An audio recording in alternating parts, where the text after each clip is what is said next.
What's going on, podcast listeners? My name is Michael Chernow. I am a restaurateur and lifestyle entrepreneur, and I am truly obsessed with living a life better than yesterday through wellness, fitness, and good vibes. I've always wondered if the drive to succeed is something we are born with, or if it's something that is made over time through grit, drive, and perseverance. I get to answer that question exactly, and the goal of this podcast is to talk with people that have absolutely crushed it in life and have inspired me to do the same. This is Born or Made.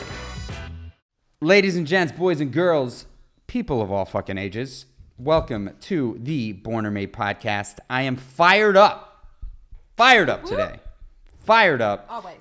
to introduce my next guests. And by the way, this is the first time on Born or Made. Well, I will have two people that I'm chatting with. So we're going to navigate that together. But I'm really, really stoked to introduce the ladies behind the Well Behaved podcast, which is a podcast that I was on recently, Stephanie Biegel and Lauren Abney Eisenstein.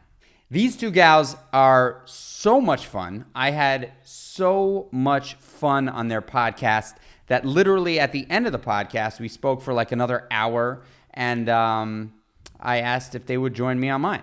And so here we are on the Born or Made podcast, and it is sunny in upstate New York. It's got a little bit of a breeze, and I am sitting here very excited to introduce these two awesome gals. Ladies, welcome.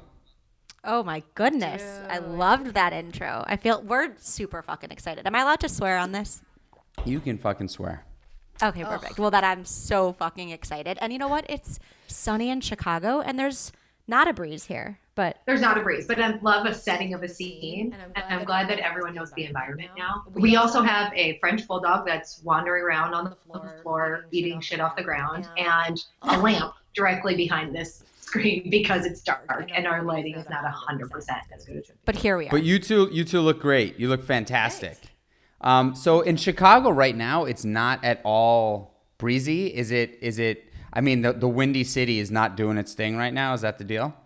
Yeah, it's really like letting us down. It's hot as shit. I walked from my car here and I was schwitzing, as us Jews like to say. But I would tell you that there's no breeze. We were spending a little bit of time in Michigan doing like lake life, and there was a great breeze there. But Chicago is hot as fuck. Damn. All right, so let me just give you a quick breakdown about how things go here. The Born or Made podcast is where I sit down with people that inspire me. I was inspired when I sat with you guys on your podcast. You two are so much fun, and I think that your spin on wellness is something that is quintessential and essential for the times right now. Let's be well, and let's have a good time doing it, and I think it's really, really important. So you guys inspired me. And so on this podcast, I sit down with people like you to learn about your story and to figure out whether you think you were born with an innate ability to get to where you're at today, or you all were made over time. I don't think there's a right answer or a wrong answer here. I just like the topic. I think it's fun to figure out whether or not people are literally born with talents that get them to where they are. I have my opinions about it, and I don't want to get to that until the end of the podcast. But what I'd like to do is have you guys tell me your story. And since there's two of you, how long have you guys known each other? It feels like forever. We're soulmates, we like to say. But I mean, effectively, 10 years. 10 years, over a decade, I would say. Okay, so that's good. That's a good amount of time. Of like every single day together. Correct. We worked wow. together. So that's where this relationship started. It was not like every once a month you go and have brunch. Like, we've been through all the hard shit together. So you guys are kind of like 10-year-old Siamese twins. That's exactly correct. Except for we hate cats. Yeah, except for no offense to everyone who has a cat. Who has cats. You know what's really funny that you say that, right? I don't dislike cats. I am a dog dude. I got a new puppy that is, I mean, I know Stanley's cute, but Hendrix, Hendrix. Handsome dude. If you want to have a cute off, we can talk about that. Yeah. We can have a cute off. I'm down to bring Hendrix in for a cameo. But I grew up with cats in my house because I grew up in New York City in Manhattan. We had a very small apartment, and my father was a big fan of cats. He was also a big fan of real asshole cats, not nice cats ever. There was never a nice cat around. Literally, my cats were Siamese cats, and they were fucking nightmare. Okay. I was really sad when Pyewacket. That was one of the names. Yeah. God. I don't know what to say about that. Yeah, I know. Pyewacket and Cleo. Those were the names. And then when they both sound like the devil. Yeah. Listen, it was not easy being breezy with those two. But you anyway, don't seem like a cat guy, just so you know. Like, no, I'm really not. That said, I do have a cat. We have a cat at our house upstate who is the king of the castle. His name is Scruffy. He lives here, so we just moved here full time. But he's been here for 5 years, holding down fort. So we would only come up on the weekends, and this is his house. He actually pays the mortgage. We don't. For sure. And so he what he does is, his job is to keep away the scram, the mice. He like holds it down. He is an insane savage hunter. And Scruffy. So does he find his own food? Yeah, like he's just eating rats. He's a survivalist. He's on a TV show. He's on a TV show called Cat Survives. No, he has a feeder. So anyway, enough about cats and surviving. Let's talk about you guys. I just want to put it out there that you two are you're so much fucking fun, and you're funny. Like you're really funny. You two should have. Well, I think you two should have like a podcast? like a show. Yeah, I know you have a podcast, but like I just could see people lining up to watch you two bicker and have a good time. I'm like totally into that. I would say that we love each other, but also like if you want to have us on once a week to tell us how much fun we are, we're totally down for that because we love compliments. I'm like, I feel like we're gonna just, it's just the reason for you all being here with me today is because we're just gonna have a good fucking time and talk about wellness in a fun way. So let's hear about your story. Go, babe. You start. Where are we starting? Our story Your together? Ideally, I want to know everything. I want to hear from the early days, your childhood and your family relationships and things that inspired you to take steps and shit like that. Okay. Ooh, okay. We're going deep. You go first, babe. Okay. I was born in a little town in California, in Northern California, and my dad was a baseball coach, and I'm one of 3 girls. So from the bat, he has like this very male athletic background, and then he's blessed with 3 girls who probably teach him a lot of karmic lessons. We moved a ton, not because he was in the army, but because baseball coaches get jobs. And so we lived in Mississippi, Alaska, Kansas, California. And so as a kid, I had to move a lot. I was really, really shy. I remember my mom always tells me that in kindergarten. It was like, Lauren's really bright, but really shy. You really came out of your shell. I'm so proud of you. I think being the new kid teaches you how to be unshy, how to find your voice. When you have to go into a school every couple years and meet all new people and create new friendships, you cannot be shy. Otherwise, you are the cat under the bed. And so I think that helped me. I always say I would never have stayed in one location. Like that is a huge benefit to my life that I got to be the new person and build this like confidence in myself and trust. I ended up taking a college scholarship to Kentucky, and I threw the javelin at Kentucky, which is by far the most random sport you can ever play. So you did the javelin. Yeah. Wow. Look at his face. Cool. I wish everyone could see his face. He's like, what the fuck? You know what? I played the tuba, so you and I have something in common. Wow. Okay. That's definitely an instrument to be lugging around the city. And for me, that was an opportunity to just get out of Kansas. Loved Kansas. Beautiful place to go to junior high and high school. But it wasn't ever, I never saw myself there in the future. So I took this opportunity to get out of Kansas. I ended up in Kentucky. I was a little confused because when I arrived, people were like still telling racist jokes and shit like that. So I knew that was probably short term. But it was a great experience. What I learned there is that what gets you somewhere does not always have to be why you stay. Like, I used that to get out, but I never loved track.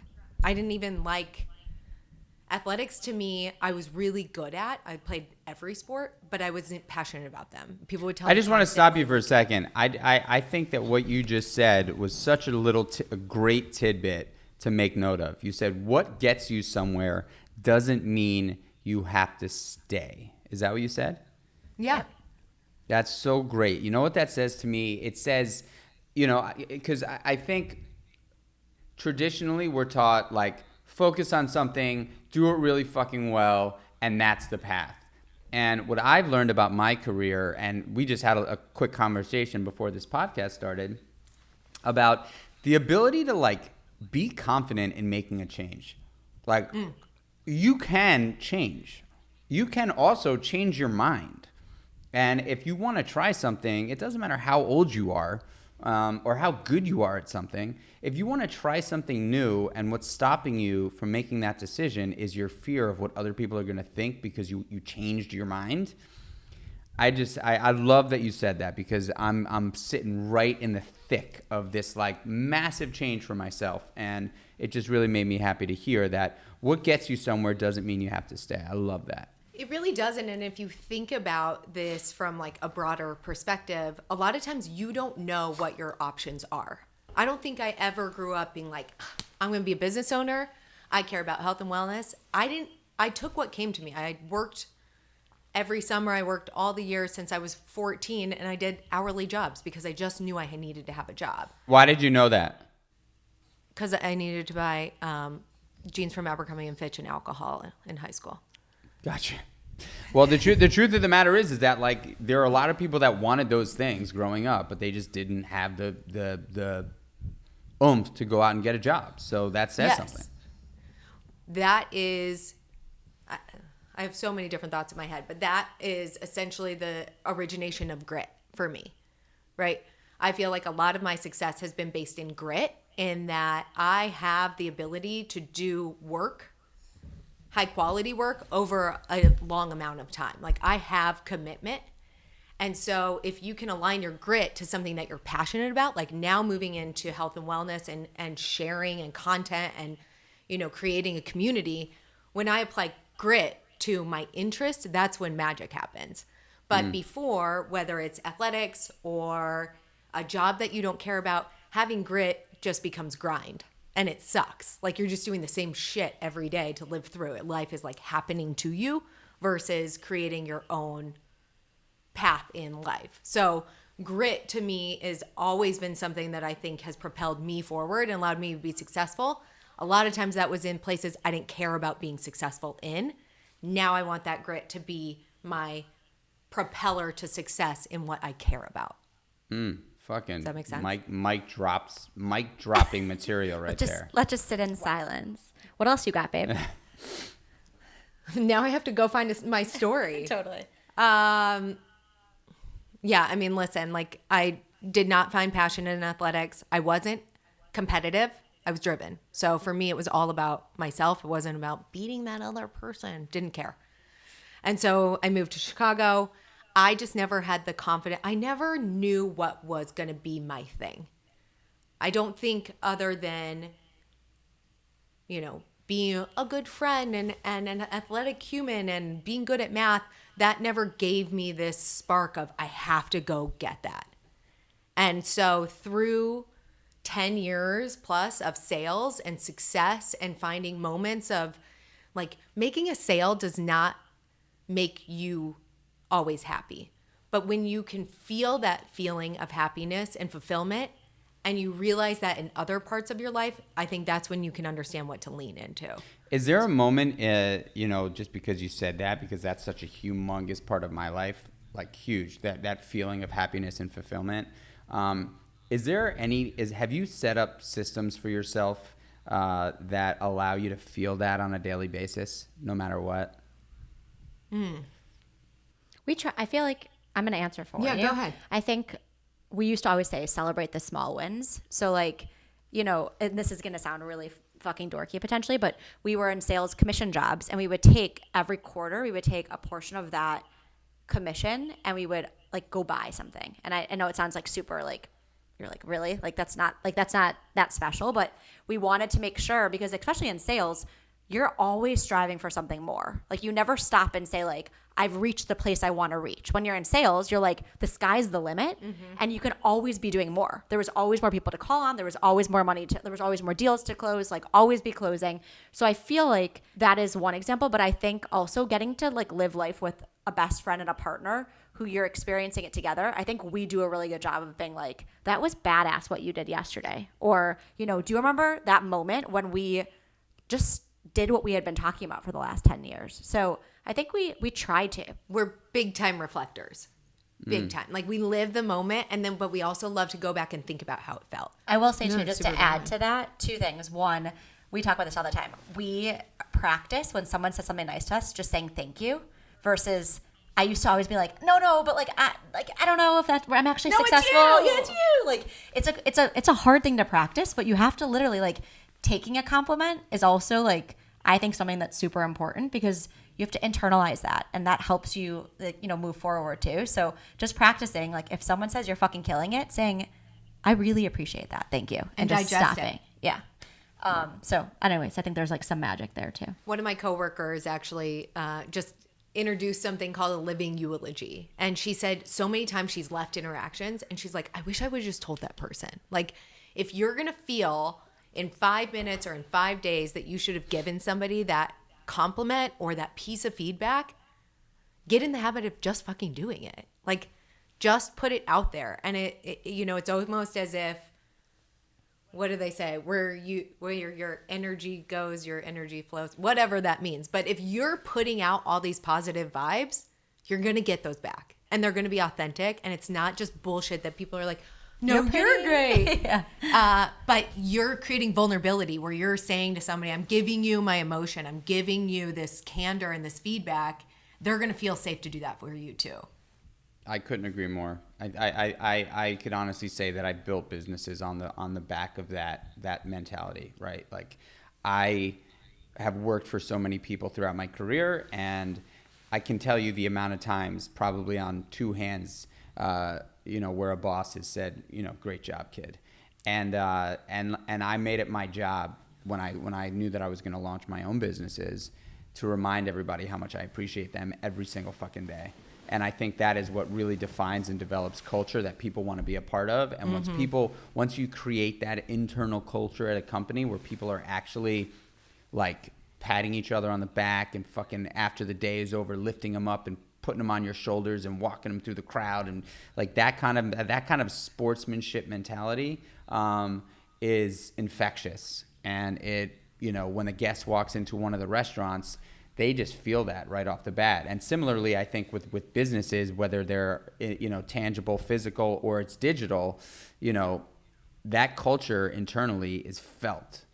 It makes waves, and it can make really disastrous, terrible waves, or it can make waves that really like bring out the surfers to fucking ride. For sure. Ooh, we love that. Surfers to ride. We talk a lot. It sounds so like girly, but the shine theory, right? Like making sure that there's enough room for all of us to succeed, and like you building other people up, and paying attention to the fact that if you pay it forward and you share those good vibes, like there is nothing better than celebrating yourself and others, and then that all just creates this call it a love fest. Like it just creates this like environment that you want to be in. So you shine, I shine, we shine. Like that to me is something that I think we think about every day. Especially as an entrepreneur, I think you think there's not enough space for everyone. So you'll see somebody that's doing something similar or better or faster, and you have this initial instinct of jealousy, right? You're like, I'm not good enough. God damn it, they're better than me.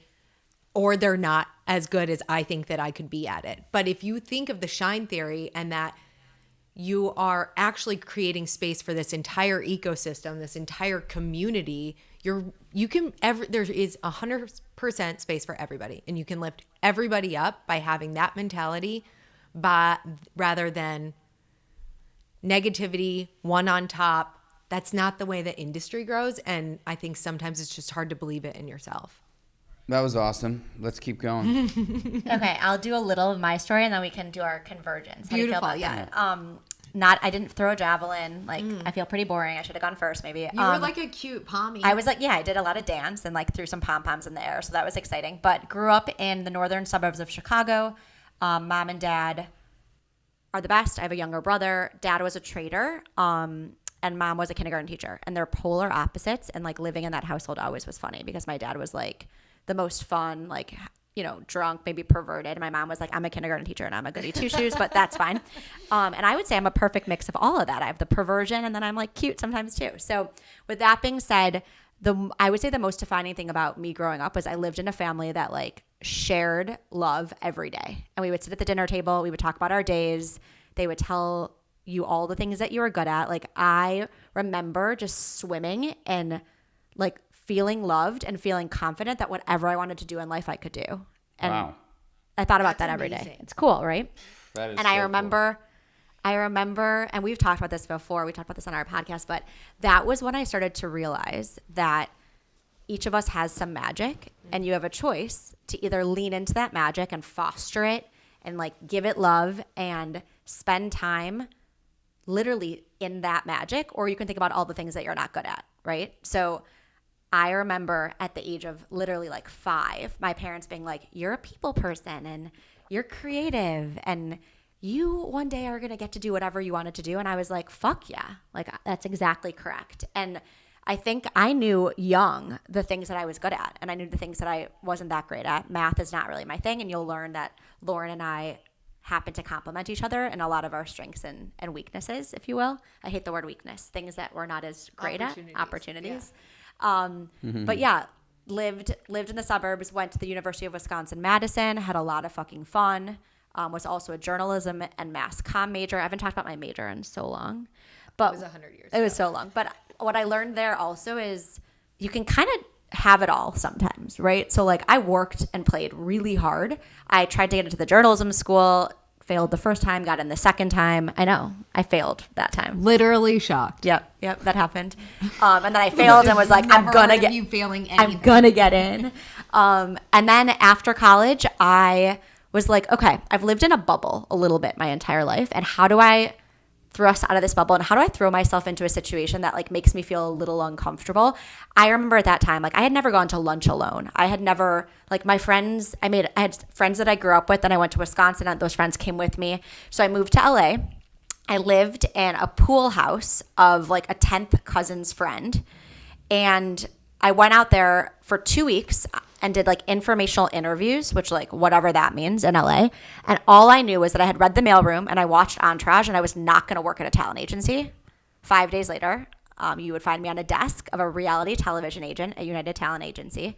I was there for one of the longest years of my entire life. And I would say to you, that is where I learned to grind. That is where I learned work ethic. I remembered learning there is no such thing as no. It's like yes if or yes but. It was the craziest life that I had ever lived. And I went out 7 nights a week and I turned on the lights at UTA every morning at 6 a.m. Wow. So it was a pretty wild time. And I think honestly, I sat in a department with 6 male agents and 5 male assistants. And I remember looking around and being like, I am so, I guess, charged, if you will, by a challenge. Like I love feeling like maybe the odds are against me. And I loved being able to see what I was capable of. And I felt that every day. And I remembered leaning into that in a major way every day, thinking back to growing up and being told that I have magic. And it was a choice if I wanted to kind of step into my power. And I think I'll stop there. Ugh. How do you feel about that? I'm going back to your dinner table because exactly what she's saying that happened at 5, she does now. You know, like she is the most open sharer that I know. And she's the most giving in terms of telling people how they're special. I actually think that you're a talent agent in that sense, and that you find people's magic and oftentimes you point it out to them. They don't even realize it. Appreciate you, Boo. What do you think about that, Mr. Chernow? I mean, you know, the fact that it's really interesting for me to see you're a people person that is absolutely 100% cut clear, like right down the fucking center of the lane, for sure. I too am a people person.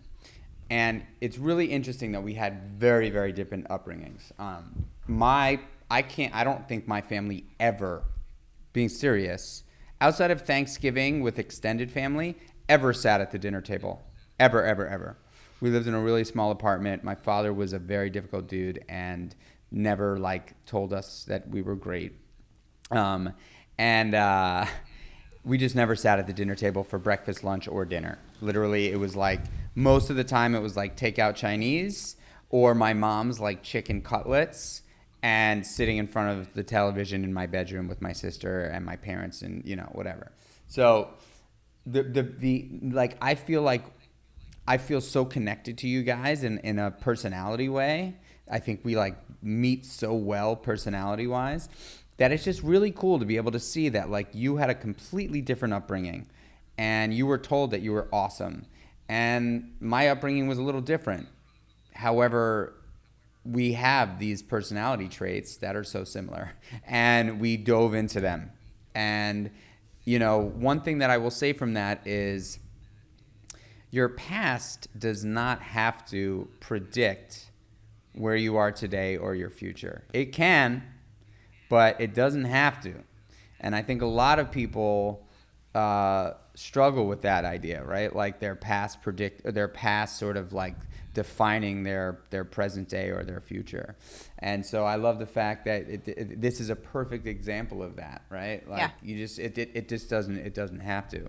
And so you can really live in the present and not have to look back on the things that happened, or look back on the things that happened is amazing.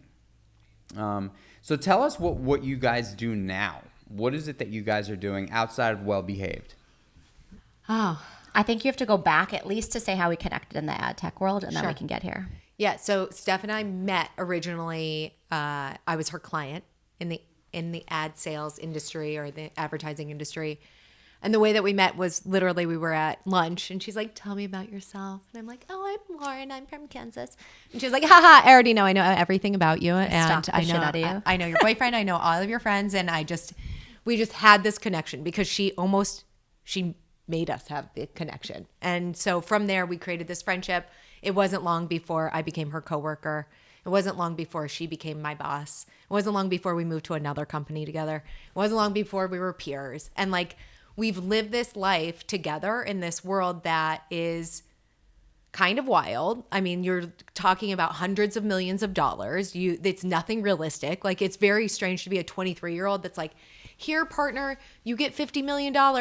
I make 800 every 2 weeks and can't pay my bills. Like, there's no reality that happens in this world. So when you can find people that you can enjoy it with and, you know, not take it too seriously, it's highly important. But we also say that we could become we could become business owners together because we've worked with each other in every sense, been each other's bosses, been peers, been, you know, collaborators. And so people say, don't work with your best friend unless you know exactly how they work. And unless you know how to work with them. We work almost perfectly. She makes me communicate way more than I'm comfortable with.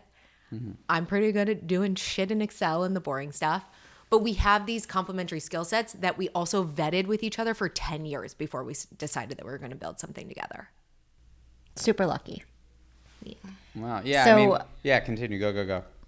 So we would sit at our last job, which we won't name names because then they'll know that we sat at our last job trying to think about what else we wanted to do. But we would sit and we would look at each other. And I think we met in this place where we worked really well together. But like at our core, we had a passion and we were both seekers in this wellness space, right? And like we foundationally had the same work ethic, like really were excited that we were independent enough to drive the future and the life that we wanted because we were successful. All of those things are great, but we would sit together at work and we'd look at each other and say, this is wonderful, but what fills our cup? And our cup is filled by this world of wellness. And we would sit there and brainstorm and ideate about what we wanted to do. And we had, I mean, like, I can't even tell you how many business plans we've made. We had a Google document that had like 762 ideas.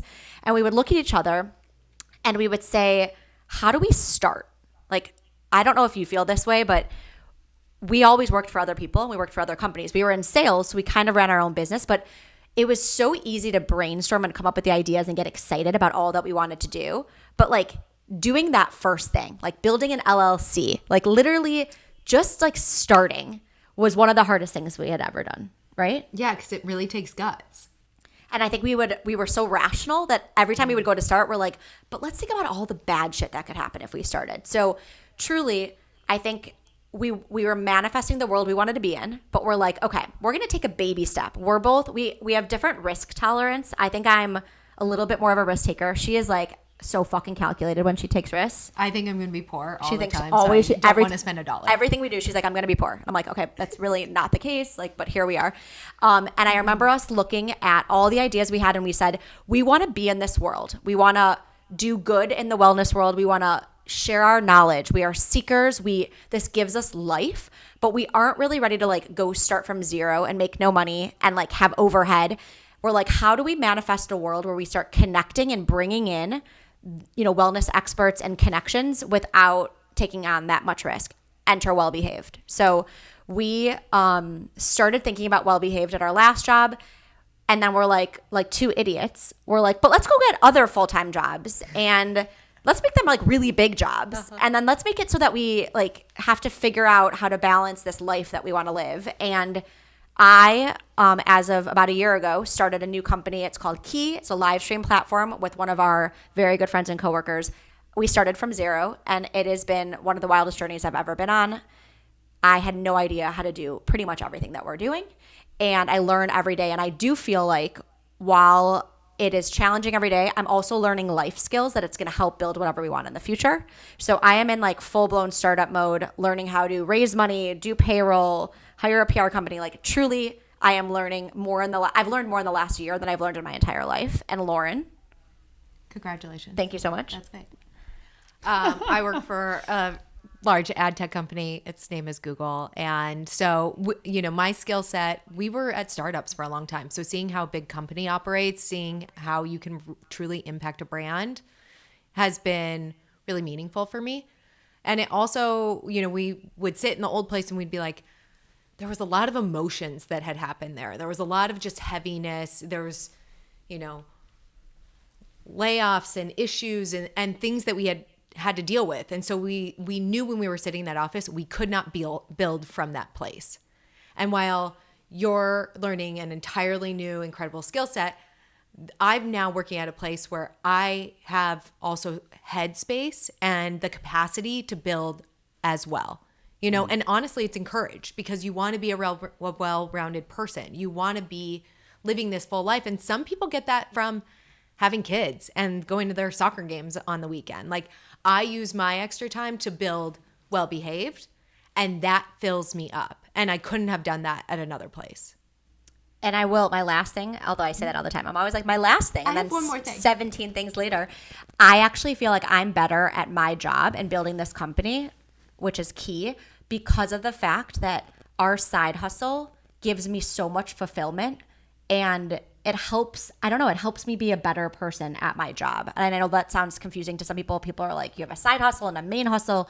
For me, truly, because I always think of this like 70-30 rule. Like, are you ever going to be 100% happy at the job that you're at? Like, I don't really think so. So to me, I feel like I find more happiness in my main hustle job because we have figured out a way to harness and to bring into our lives this world of wellness that doesn't feel like work at all. It feels like we're living like the life we're supposed to be living, right? Yeah. Do you want a high five?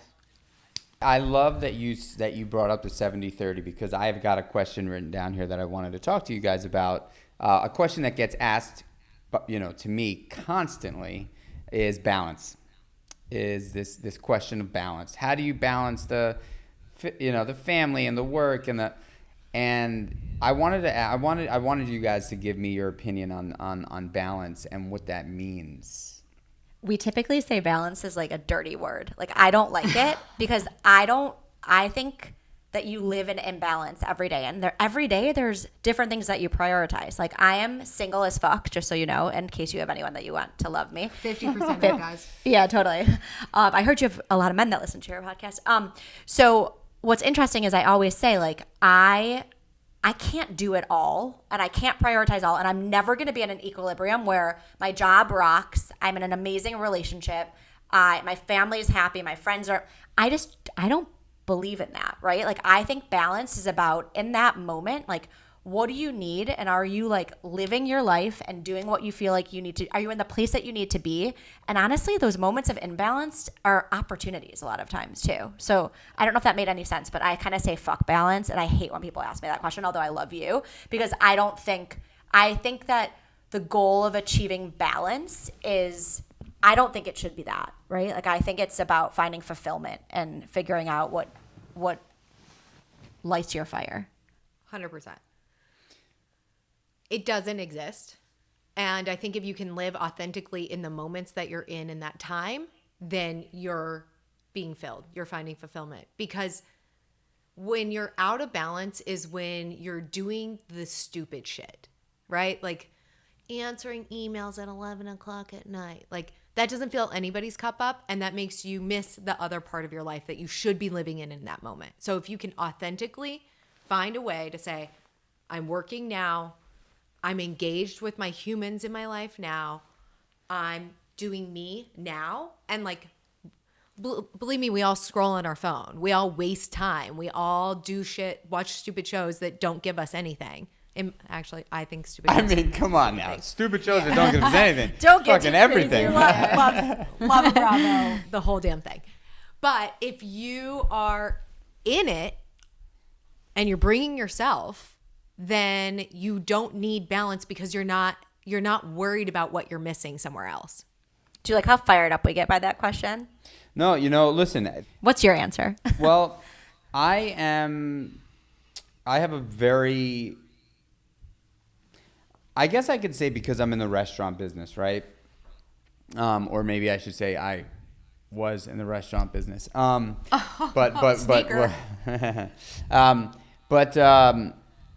It's very interesting the way a restaurant works, and I sort of look at that imbalance in life. There's not, if anybody tells you that every single day of their fucking lives are perfectly balanced, it's just not true, right? So it's bullshit. Yeah. There's times where you're sitting at the summit and you're stoked and everything is working and you're like, we've made it.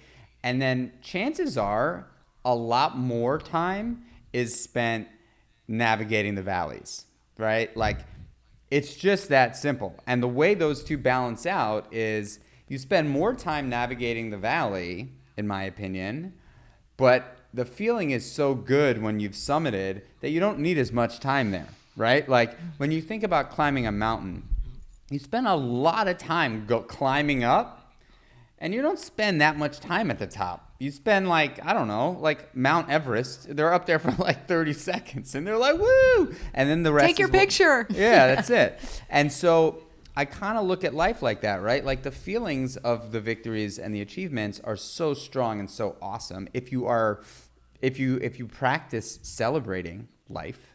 And so I just sort of say to myself, there is an overall balance, but there's no formula to it. Because life fucking happens, and you've got to do what you got to do. And so, family is very important to me, and it is a priority for me. But sometimes my family suffers because I sacrifice that for business, and I shouldn't feel bad about that.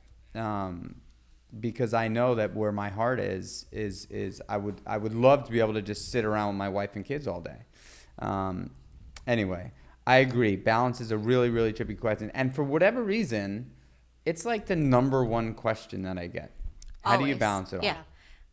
You know? I think you said it too. I think why I dislike it is because everyone is striving for it and never feeling like they're getting there. Mm-hmm. So I feel like they're spending so much effort and time thinking about balance and how they haven't achieved it, and they miss all those moments, the peaks and the valleys, right? Because since balance is fleeting and it's not continuous and it's not constant, if you continue to think about how you're imbalanced, like, to me, you're missing so many moments. So I think that's my problem with it, is if that's what you're only striving for, like, I'd rather strive for other things. I'd rather strive to prioritize the things I care about. I'd rather strive to feel fulfilled. I'd rather strive to feel all of the things that make me feel potentially balanced and grounded inside, without using the word balance, because I just don't know if it really exists.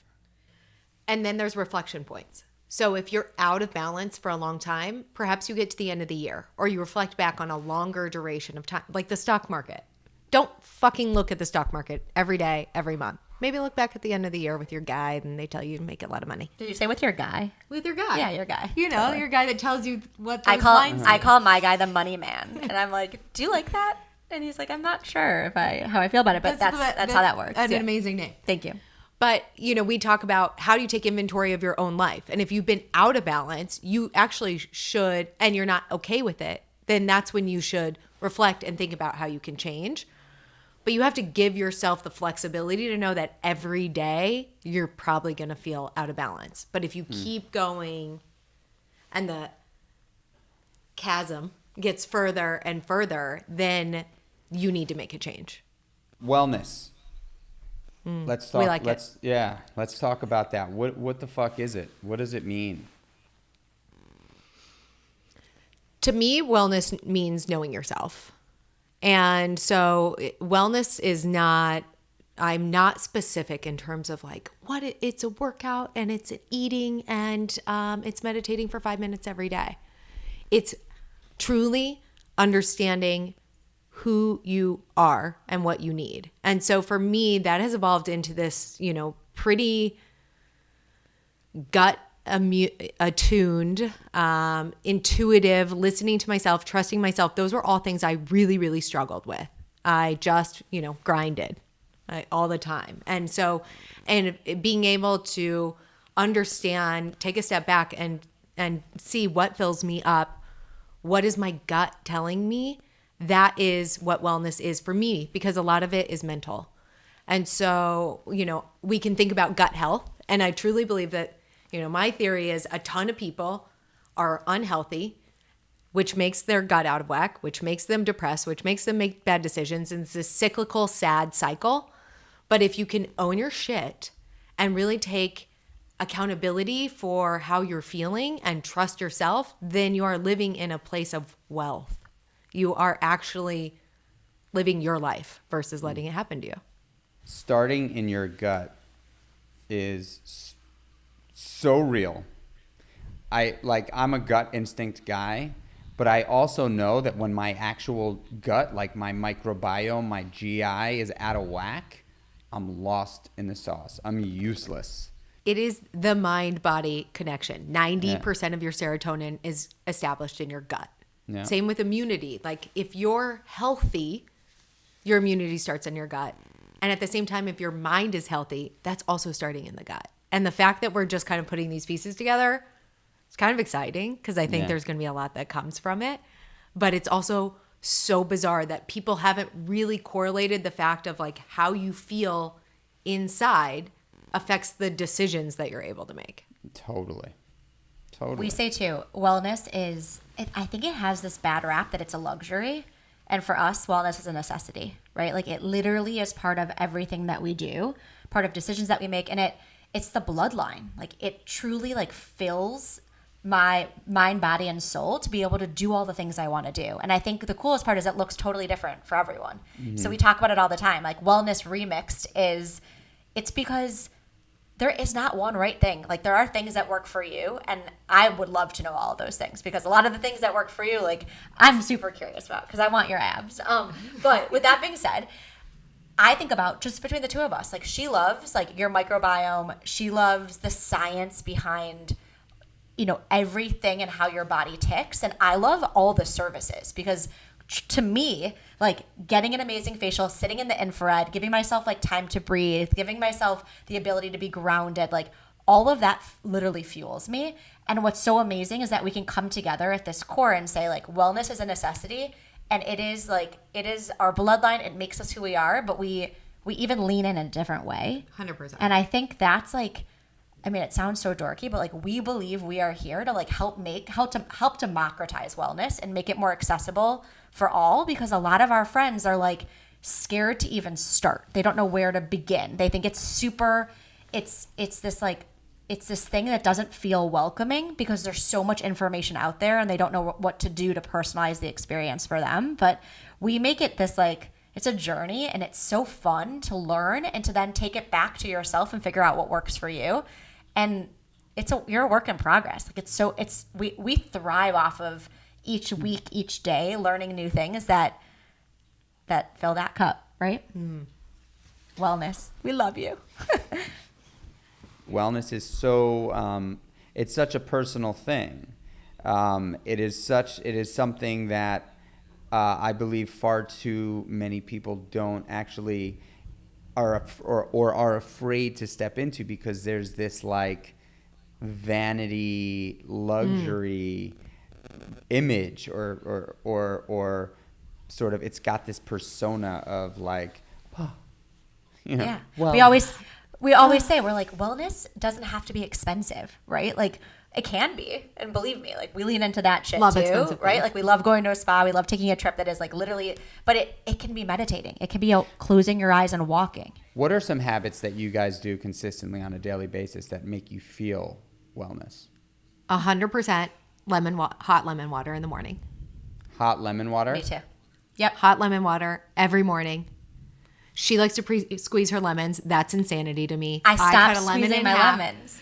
I boil my water. I squeeze the lemon in half. I squeeze it in. I don't allow myself to look at my phone when I do that. It is 5 to 10 minutes. I actually feel like I'm hydrating my body because I drink a shit ton of coffee throughout the day. So like at least some agua is going in before all of the dehydration. And it feels like I'm nourishing my body. I know that half a lemon doesn't sound like it's going to change the game, but it's a routine and it's a moment. And I do feel different if I don't set my day up that way. Wow. So every morning, first thing in the body is hot lemon water. When we go to a lake house, I bring lemons. 100%.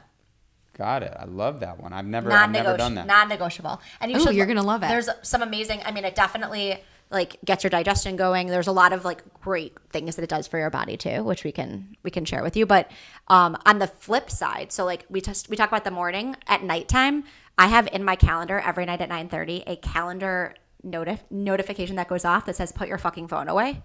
And I would tell you that I don't do it all the time, but like for whatever reason, kind of what you were talking about with Whoop, like it reminds me that I want to disconnect and I don't want to be attached to like technology and devices. I don't have a TV in my room because I actually believe like the bedrooms for like sleeping or sex or conversations, right?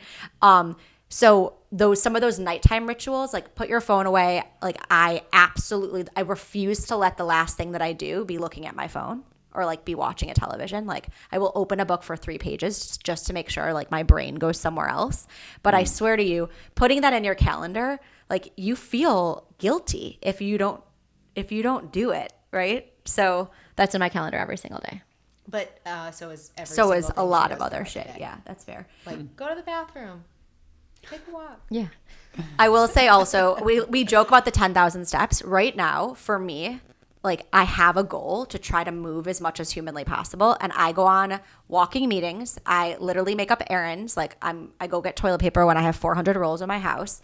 But like right now, stagnation, I think, is the enemy. And sitting and not moving, like that does more than just fuck with your body. It fucks with your mind. So like I go on like 4 walks a day, even if they're 15 minutes. Like All the businesses that I've created straight up and down have been on silent solo runs where I'm like, I am going to work through this. I've got, sometimes 2 to 3 hours that I'm going to be on the road, and I'm just going to figure it out. And Meatball Shop on a run, full blown, full bore, cool. menu items, everything on run. Seymour's, everything soup to nuts on runs. I would sometimes literally have my phone on me, not listening to music, because when I come up with a name or I come up with a menu item or I come up with an idea, I put it as a note in my phone. So, Yep. yes, I agree with you. That is such a great way to just be, and also sometimes lift up rocks in the brain and ruffle some of the fucking feathers, you So know? good. Shake the tree a But little it bit. takes fucking guts to do it, because being alone in your head can be really scary. For sure. Yeah. Sometimes you don't want to lift up the rock. Totally. Yeah, you never know what's under there. It could Those be, rocks are really fucking heavy. could, I it was could like, be, actually, could be a poisonous spider or just like a really cozy salamander. Or For just sure. like A one salad. delicious meatball sub. yeah, for sure. Yeah, or a delicious meatball sub. This is so much fun. I knew that I was going to have a blast with you guys today. I really did. And I am just super grateful for you guys being you. And I am, sitting here thinking to myself, like, there's so much more to be uncovered in this world that we are in the world of wellness. There's so much that, and I think that the time that we're in right now, this pandemic, and this episode will air within the next few weeks, has been polarizing for so many people to think about what really matters.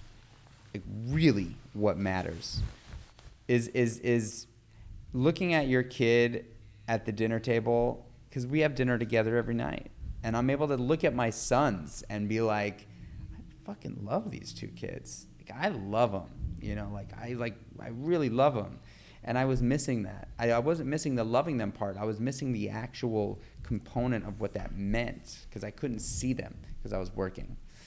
And I think that's a simple way to say, hey, like, wellness doesn't have to be lying in a spa or sitting on a fucking lily pad with your legs crossed, chanting a fucking chanting a mantra Naked.